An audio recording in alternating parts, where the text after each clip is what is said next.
নমস্কাৰ বন্ধুসকল, প্ৰজ্ঞান ইউনিভাৰ্ছ চেনেলত আপোনালোকক সকলোকে স্বাগতম জনাইছোঁ। আজি আপোনালোকৰ বাবে লৈ আহিছোঁ 2025 চনৰ ডিচেম্বৰৰ তুলা ৰাশিৰ বিশদ মাহেকীয়া ৰাশিফল। প্ৰিয় দৰ্শক, ডিচেম্বৰ মাহত বছৰৰ শেষ মাহ, অৰ্থাৎ গোটেই বছৰটোৰ কঠোৰ পৰিশ্ৰম, সংগ্ৰাম, আশা, সপোনবোৰে এই মাহত ফল দিয়ে আৰু এই মাহত তুলা ৰাশিৰ বাবে বিশেষ হ'বলৈ গৈ আছে।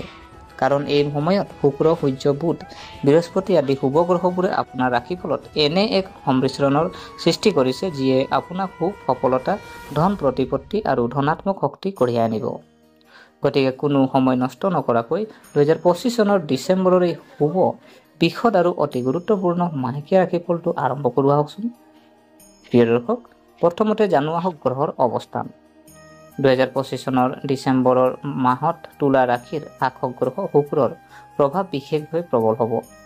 সূৰ্যই দ্বিতীয় বৃহত্তম প্ৰভাৱ পেলাব, যাৰ ফলত আপোনাৰ আত্মবিশ্বাস, কৃতিত্ব, সুনাম আৰু ব্যক্তিগত জীৱন যথেষ্ট উন্নত হ'ব। ডিচেম্বৰ মাহত গ্ৰহৰ অৱস্থান আমি যদি চাওঁ, আপোনালোকৰ লাভ আৰু সৌভাগ্যৰ ঘৰত শুক্ৰ শুভ স্থান দিয়া হৈছে, অৰ্থাৎ সম্পৰ্কত লাভ, বৃদ্ধি, সুযোগ, সফলতা আৰু মধুৰতাৰ সকলো সম্ভাৱনা আছে। সূৰ্যই আপোনাৰ তৃতীয় আৰু চতুৰ্থ ঘৰ সক্ৰিয় কৰি আছে, যাৰ ফলত পৰিয়াল, সম্পত্তি, আপোনাৰ মাতৃৰ স্বাস্থ্য, মানসিক শান্তি আৰু সাহস সম্পৰ্কীয় বিষয়বোৰ উন্নত হ'ব।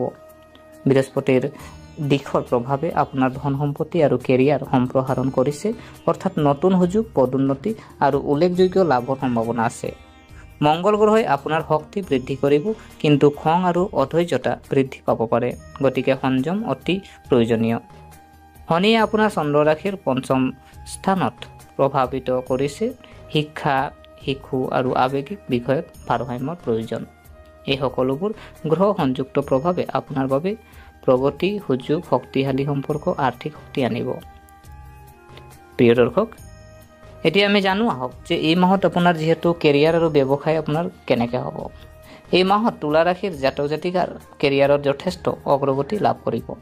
এই মাহত পদোন্নতি, পদসলনি, নতুন চাকৰি, নতুন দায়িত্ব, উল্লেখযোগ্য সুযোগ আৰু আৰ্থিক বৃদ্ধিৰ সৃষ্টি হ'ব। নিয়োজিত জাতক জাতিকাৰ বাবে ৰাশিফল যদি আমি চাওঁ, আপোনাৰ কঠোৰ পৰিশ্ৰমৰ ফল 2025 চনৰ ডিচেম্বৰ মাহত হ'বলৈ ওলাইছে। মাহৰ পিছত মাহ ধৰি অপেক্ষা কৰি থকা প্ৰমোচনটো হয়তো এতিয়া আপোনাৰ হ'ব পাৰে। আপোনাৰ ঊৰ্ধ্বতন বিষয়াসকলে আপোনাৰ ওপৰত সন্তুষ্ট হ'ব আৰু আপোনাৰ কামৰ প্ৰশংসা কৰিব। কৰ্মক্ষেত্ৰত আপোনাৰ ভাৱমূৰ্তি শক্তিশালী হ'ব। আপোনাৰ বাটত নতুন নতুন প্ৰকল্প আহিব, যিয়ে আপোনাৰ দক্ষতাক আৰু অধিক বৃদ্ধি কৰিব। চাকৰি সলনি কৰা সঠিক সময় যদি হয়, চাকৰি সলনিৰ বাবে এই মাহটো হ'ব। সাক্ষাৎকাৰ ক্লিয়াৰ কৰি উৎকৃষ্ট অফাৰ পোৱাৰ সম্ভাৱনা আছে। প্ৰতিযোগিতামূলক পৰীক্ষা দিয়াসকলৰ বাবে সময় অনুকূল। আপুনি যি পঢ়িছিল সেই কথা মনত ৰাখিব। যিকোনো পৰীক্ষাত আপুনি ভাল নম্বৰ পাব। ব্যৱসায় যদি চোৱা হয়, নতুন ব্যৱসায় আৰম্ভ কৰা সকলৰ বাবে এই মাহটো অত্যন্ত শুভ হ'ব। অংশীদাৰিত্বৰে কাম কৰিলে লাভজনক হ'ব। বহিৰাজ্যত ব্যৱসায় কৰা সকলেও হঠাতে ডাঙৰ অৰ্ডাৰ পাব পাৰে। ভাগ্য, আকৰ্ষণ আৰু ইতিবাচক গ্ৰহ আপোনাৰ পক্ষত থাকিব। আপুনি কিছু গুৰুত্বপূৰ্ণ সাৱধানতা অৱলম্বন কৰিব লাগিব, যেনে নতুন মানুহ এজনক তৎক্ষণাত বিশ্বাস নকৰিব।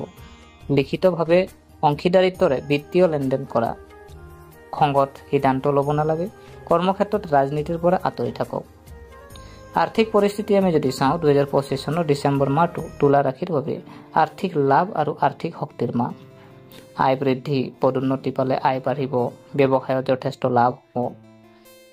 ষ্টেইং ফাণ্ড আদায় কৰা হ'ব। পৰিয়ালৰ ভিতৰত আৰ্থিক সাহায্য উপলব্ধ হ'ব।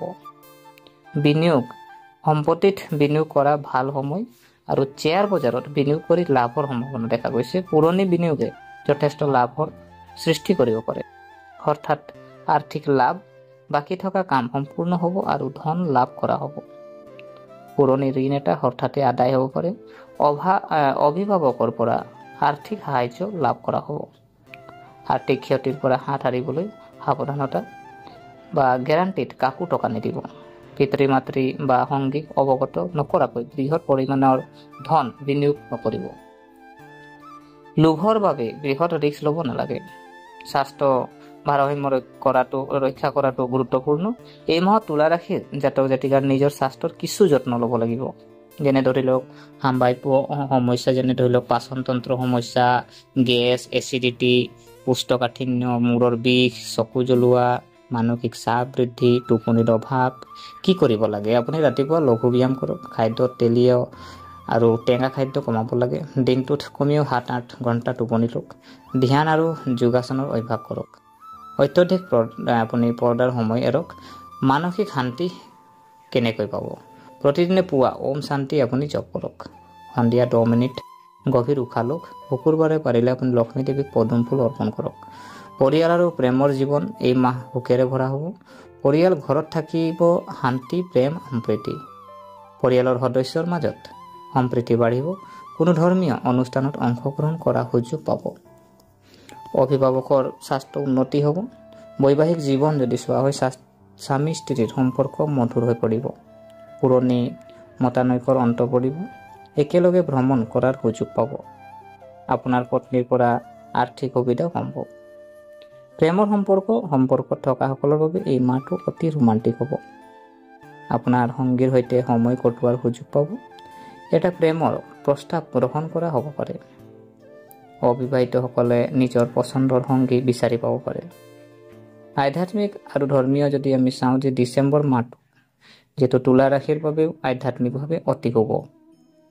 শুকুৰবাৰত আপুনি ব্ৰত পালন কৰিব পাৰে বা পূজা কৰিব পাৰে। হনুমান চলিচা আবৃত্তি কৰক। এনে কৰিলে আপোনাৰ গ্ৰহৰ দুখ দূৰ হ'ব। আঁহত গছত আপুনি 7 বাৰ প্ৰদক্ষিণ কৰিব পাৰে বা গৰু সেৱা কৰক, আপোনাৰ ভাগ্য ভাল হ'ব। শুভ তাৰিখ আপুনি যদি চাওঁ, শুভ তাৰিখ বা শুভ ৰং আৰু ভাগ্যৰ সংখ্যা আমি যদি চোৱা হয়, শুভ তাৰিখ হ'ল আপোনাৰ 3, 7, 11, 14, 18, 21, 26 আৰু 29। 3, 7, 11, 14, 18, 21, 26 আৰু 29 এইখিনি হ'ল আপোনাৰ শুভ তাৰিখ।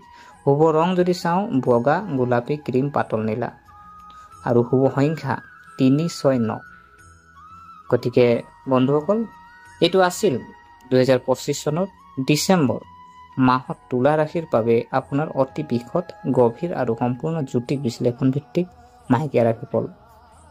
গতিকে আশা কৰিছোঁ আপোনালোকে ভিডিঅ'টো চাই ভাল পালে। যদি এই ভিডিঅ'ই আপোনাক কিঞ্চিত মানুহ লাভান্বিত কৰিছে, তেনেহ'লে ভিডিঅ'টো লাইক কৰিব আৰু যিমান পাৰে বন্ধু বান্ধৱীৰ লগত আপোনালোকে ভিডিঅ'টো শ্বেয়াৰ কৰিব আৰু কমেণ্ট কৰিবলৈ নাপাহৰিব। আৰু আমাৰ চেনেলটো যদিহে আপোনালোকে এতিয়ালৈকে ছাবস্ক্ৰাইব কৰা নাই, অনুগ্ৰহ কৰি ছাবস্ক্ৰাইব কৰি আমাক উৎসাহিত কৰিব বুলি আশা থাকিলে পুনৰ লগ পোৱাৰ প্ৰতিশ্ৰুতিৰে আজিলৈ আমি বিদায় মাগিলোঁ। ধন্যবাদ।